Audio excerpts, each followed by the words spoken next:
फिर से सुन लेते हैं। HF को छोड़ के बाकी सभी गैसेस होते हैं। बाकी सभी कौन? HCl, HBr, HI, ये सब गैसेस हैं at room temperature. HF liquid इसलिए क्योंकि ये इंटरमोलिकुलर हाइड्रोजन बॉन्डिंग करता है। हाइड्रोजन बॉन्डिंग सिर्फ और सिर्फ 3 कंपाउंड कर सकते हैं, FON। अब HF में F है, इसलिए ये है F हाइड्रोजन के साथ बॉन्डिंग बना लेगा, इसीलिए ये लिक्विड है और इसीलिए ये इसका मेल्टिंग पॉइंट और बॉइलिंग पॉइंट हाई होता है। ठीक है मयंक, अभी ये लास्ट पॉइंट लिखवाया था हमने, ठीक। सो नेक्स्ट लिख लेते हैं, thermal stability.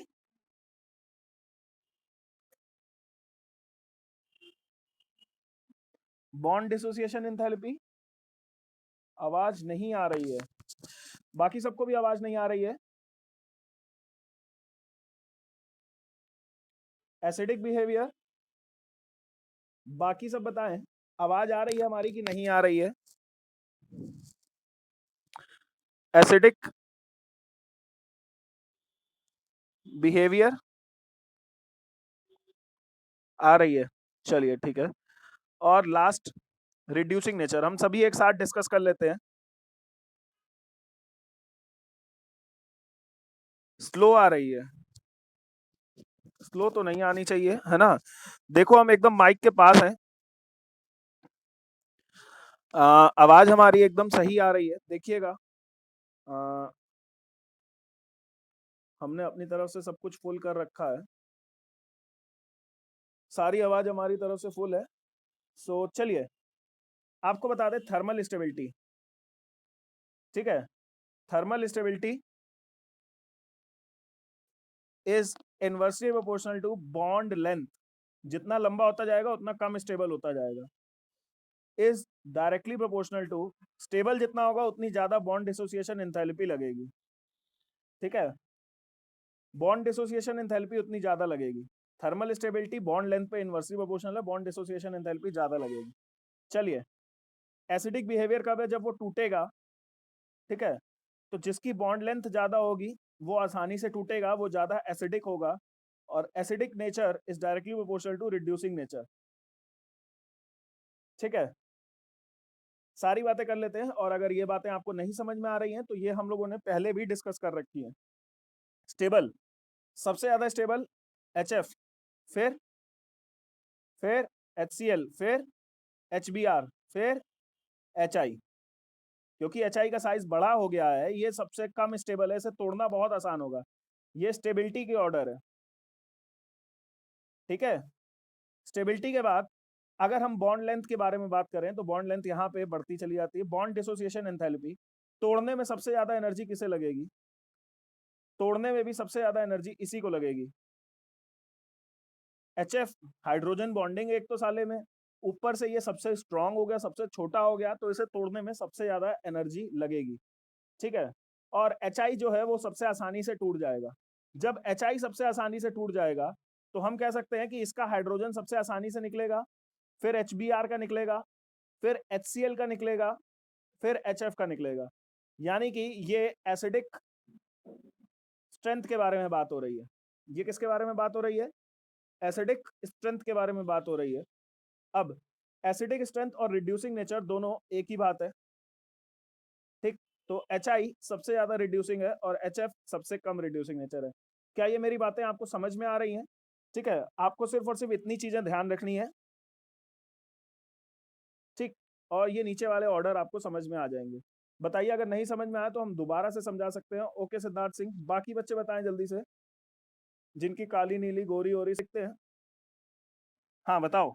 Nikhil? HF, HCl, HBr और HI, ठीक है। सबसे ज्यादा स्टेबल कौन है? सबसे ज्यादा स्टेबल है, स्टेबिलिटी के बारे में बात करेंगे, सबसे ज्यादा स्टेबल है HF, फिर HCl, फिर HBr, फिर HI। अगर हम बॉन्ड डिसोसिएशन एंथैल्पी की बात करें, बॉन्ड डिसोसिएशन एंथैल्पी के बारे में बात करें तो यहाँ पे ये तोड़ना सबसे आसान है, यहाँ एनर्जी सबसे कम लगेगी, यहाँ एनर्जी सबसे ज्यादा लगेगी। HF में सबसे ज्यादा एनर्जी लगेगी, फिर HCl, फिर HBr, फिर HI। इसी के बाद अगर हम लोग बात करें एसिडिक नेचर की, तो HI पहले इलेक्ट्रॉन हाइड्रोजन छोड़ेगा कि HCl पहले हाइड्रोजन छोड़ेगा? आप बताओ, ये पहले हाइड्रोजन छोड़ेगा कि ये पहले हाइड्रोजन छोड़ेगा? आप कहोगे सर ये तोड़ना आसान है, तो हाइड्रोजन भी इसी की सबसे पहले निकलेगी, यानी कि एसिडिक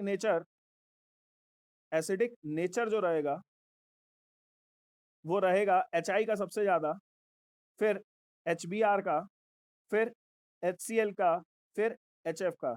एसिडिक नेचर और रिड्यूसिंग नेचर एक ही बात है, ठीक। तो ये सारी प्रॉपर्टी एनसीईआरटी में लिखी थी और हमने आपको सब कुछ बता दिया, ये 1.5 पन्ने में सब कुछ लिखा हुआ है, ठीक। तो क्लियर हो गया, सारी बातें हमने डिस्कस कर ली है, ठीक। ये सारी बातें हम लोगों ने डिस्कस कर ली हैं। जल्दी जल्दी बताइए, क्या ये बात क्लियर हो रही है?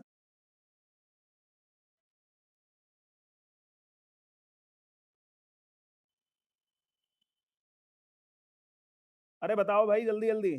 ठीक है सेजल, उपासना, विभा में डिस्कशन करने जा रहे हैं। किसके बारे में डिस्कशन करने जा रहे हैं? केमिकल बॉन्डिंग के बारे में डिस्कशन करने जा रहे हैं, ठीक है। सो हाइब्रिडाइजेशन के बारे में डिस्कशन करना है। हाइब्रिडाइजेशन, ठीक है, हाइब्रिडाइजेशन के बारे में डिस्कशन करना है, ठीक। तो मैं आपको ये बता दूं कि यहाँ पे मैं नंबर लिखूंगा, ठीक। यहाँ पे टाइप लिखूंगा हाइब्रिडाइजेशन के, यहाँ पे शेप लिखूंगा, ठीक। Number, type and shape.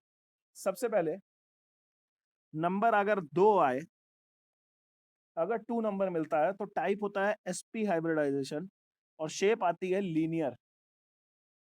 Linear का मतलब है ऐसे, ठीक। एक मॉलिक्यूल यहाँ पे, एक मॉलिक्यूल यहाँ पे, ठीक है। अगर नंबर आए 3 तो आप बोलोगे sp2 और यहाँ पे आएगी shape trigonal planar. Trigonal planar का मतलब होता है कि 3 मॉलिक्यूल्स ऐसे जुड़े होंगे, ये ट्राइगोनल प्लेनर शेप होती है, ठीक है। इसी के बाद थर्ड के बाद हम लोग फोर्थ डिस्कस करते हैं। फोर्थ पे आता है sp3, है ना। यहाँ पे हमारे पास शेप होती है टेट्राहेड्रल शेप। टेट्राहेड्रल शेप समझते हो, एक मॉलिक्यूल यहाँ, एक मॉलिक्यूल यहाँ, एक मॉलिक्यूल यहाँ और एक मॉलिक्यूल ऊपर, ऐसे 3 और 1 4, sp3। ये टेट्राहेड्रल शेप होती है हमारे पास, ठीक है। ये कौन सी शेप होती है? टेट्राहेड्रल शेप होती है, ठीक है। 1 मिनट रुको। ये लीनियर शेप होती है, 3 मॉलिक्यूल से बनती है। यहाँ पे एक बीच में मॉलिक्यूल रहता है, ये ऐसे शेप बनाता है ट्राइगोनल। यहाँ पे एक बीच में मॉलिक्यूल है और ये ऐसे शेप बनाएगा, ठीक है। अब ये टेट्राहेड्रल शेप आप सभी को कभी ना कभी देखी जरूर होगी। रुकिएगा, टेट्राहेड्रल शेप में आपको दिखाता हूँ। मान लो इस तरीके से 1 2 और 3 पेन, ये तीनों पेन ऐसे खड़े हो जाए, ठीक है। ये तीनों पेन 1 2 और 3, ये देखिए ये तीसरा पेन ये रहा, दिख रहा है। और एक पेन इसके ऊपर ऐसे जोड़ दें तो इस शेप को हम लोग टेट्राहेड्रल शेप बोलेंगे। ये दिख रही है 3 पेन नीचे, 1 2 3, 3 नीचे और एक ऊपर, ये आपकी तरफ आ रहा है, ठीक है। तो इसे टेट्राहेड्रल शेप बोलते हैं, ठीक। आगे बढ़ते हैं, जो कि हमें नंबर के बारे में डिस्कशन करना है। 4 के बाद 5, 5 आता है sp3d। 5 नंबर पे आता है हमारे पास sp3d। ठीक है। और sp3d में हमारे पास शेप आएगी ट्राइगोनल, ट्राइगोनल बाई पिरामिडल। ठीक है, ये थोड़ा सा आपको याद करना पड़ सकता है क्योंकि पिछले साल आपने पढ़ा नहीं है। इस तरीके से 3 मॉलिक्यूल और सेंटर से एक मॉलिक्यूल ऊपर और एक मॉलिक्यूल नीचे, इसे हम लोग बोलेंगे ट्राइगोनल बाई पिरामिडल, क्योंकि ऊपर भी एक पिरामिड बन जाता है इस तरीके से और नीचे भी एक पिरामिड बन जाता है। ठीक है, ये कौन सी शेप है? Trigonal bi pyramidal. हाँ, ठीक है। सो अच्छी बात है, थोड़ा थोड़ा याद होना चाहिए पिछले साल का। 5 नंबर हाइब्रिडाइजेशन है, जल्दी जल्दी देख लेते हैं 6 और 7। ठीक, 6 नंबर की हाइब्रिडाइजेशन देख लेते हैं।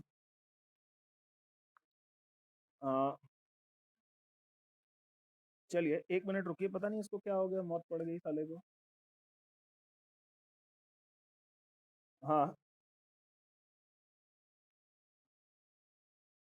1 मिनट रुको जरा। चलिए स्टार्ट करते हैं। 6 नंबर की हाइब्रिडाइजेशन है।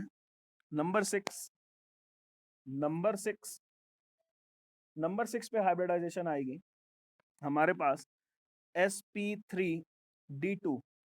इसके लिए शेप आती है हमारे पास स्क्वायर प्लेनर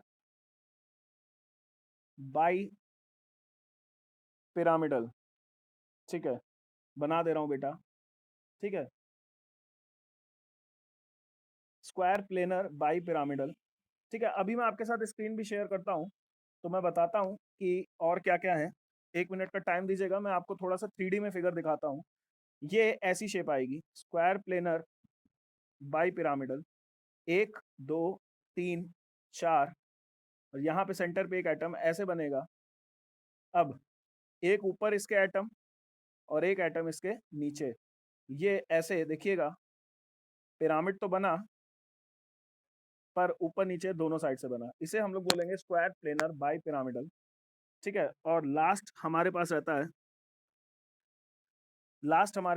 है 7वें नंबर पे sp3d3।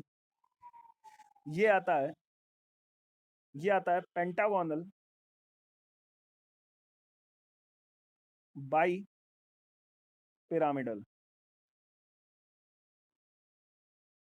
ठीक है, यहाँ पे पेंटागन बन जाता है 1 2 3 4 5 और ये 6। ये 1 2 3 4 5, यहाँ से एक ऊपर निकलेगा और यहाँ से एक नीचे निकलेगा। इस तरीके से जब पिरामिड बनेगा तो इसे हम लोग बोलेंगे पेंटागोनल बाई पिरामिडल। ठीक है, मैं आपको अभी ये सारी शेप्स दिखा रहा हूँ, 1 मिनट आप लोग वेट करिए। ठीक है, थोड़ा सा मैं वेट करिए, यहाँ पे मैं वीडियो बंद कर रहा हूँ, मैं आपको सारी चीज़ें दिखाता हूँ एक बार फिर से। ठीक, ठीक है, ये कौन सी शेप है हमारे पास? sp2 शेप है। देखिए ट्राइगोनल प्लेनर बन रहा है, प्लेनर मतलब एक कागज में आ जाए।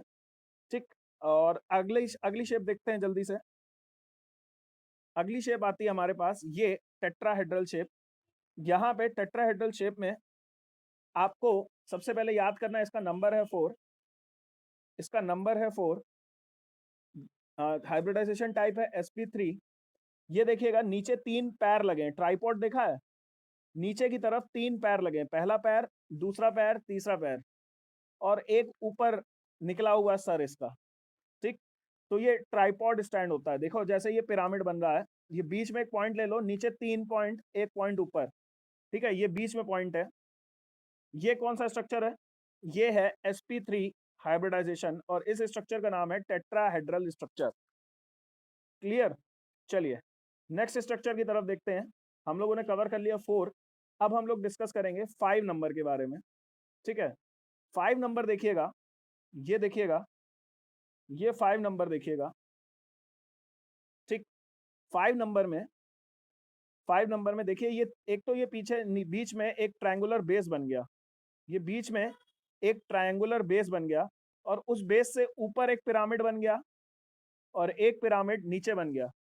देखिएगा साइड में, देखिए दूसरा फिगर, देखिए दूसरा फिगर दिखा रहे हैं, ये देखिए क्या हुआ, एक ट्रायंगुलर बेस बन गया, ये ट्रायंगुलर बेस बन गया, इससे ऊपर एक पॉइंट लिया, नीचे एक पॉइंट लिया, ये सभी पॉइंट्स को जोड़ दिया, ऊपर एक पिरामिड बन गया, नीचे एक पिरामिड बन गया। इसे ट्राइगोनल बाई पिरामिडल बोलेंगे। इसके बारे में बताएं तो ट्राइगोनल बाई पिरामिडल में नंबर है 5, हाइब्रिडाइजेशन टाइप है हमारे पास sp3d। ठीक है, मैंने कॉपी में लिखवा दिया है, ये है sp3d टाइप में। ठीक, सो देखें किसी का मैसेज आया बच्चे का, ये sp3d टाइप में है हमारे पास। ठीक है बेटा, ये बुक में नहीं दिया हुआ, ये 11th क्लास की बुक में दिया होगा। ठीक है, हमारे पास बुक नहीं है इस समय कोई भी। सो ये देखिएगा sp3d स्ट्रक्चर फिर से देखिए, ये तीनों एक प्लेन में रहेंगे, एक ऊपर और एक नीचे। ये समझिए ये एक प्लेन है। ठीक है, ये पूरा एक प्लेन है और इससे एक ऊपर निकल के और एक नीचे निकल के अटैच्ड है। ठीक, ये कौन सा स्ट्रक्चर है, sp3d, नंबर है 5, 3 1 4 1 5, एक s 3 p 1 d, नंबर है 5। ठीक, शेप कैसी है, ट्राइगोनल बाई पिरामिडल। क्लियर, चलिए नेक्स्ट शेप देखते हैं। नेक्स्ट शेप देखते हैं, हालांकि इस शेप को हम लोग स्क्वायर प्लेनर बाई पिरामिडल भी बोलते हैं, या फिर इस शेप का एक और नाम है ऑक्टाहेड्रल शेप। ये 4 नीचे और एक ऊपर और एक नीचे, ये नीचे और ये ऊपर। ठीक है, इसे हम लोग ऑक्टाहेड्रल शेप भी बोलते हैं। नंबर देखिएगा इसका, ये देखिएगा यहाँ पे क्लियर हो रहा है थोड़ा सा, यहाँ पे क्लियर हो रहा है थोड़ा सा, ये देखिए इस तरीके से जो शेप बनती है इसे हम लोग ऑक्टाहेड्रल शेप भी बोलते हैं। और कौन सी शेप बोलते हैं, स्क्वायर प्लेनर। देखो यहाँ पे स्क्वायर प्लेन बना, ये और ये स्क्वायर बना, स्क्वायर से ऊपर की तरफ एक और एक नीचे की तरफ, इसे 3D में सोचने की कोशिश करना। ये है नंबर 6, नंबर 6 शेप है sp3d2। ठीक है, नंबर 6 शेप है sp3d2। ठीक, ये सारी शेप्स हमारे पास हो गई हैं, अब आगे और कुछ नहीं है। ये देखिए ये सारी शेप्स यहाँ पे आपको एक बारी दे रखी है, बुक जो भी खोलोगे तो आपको यहाँ पे दी जाएगी।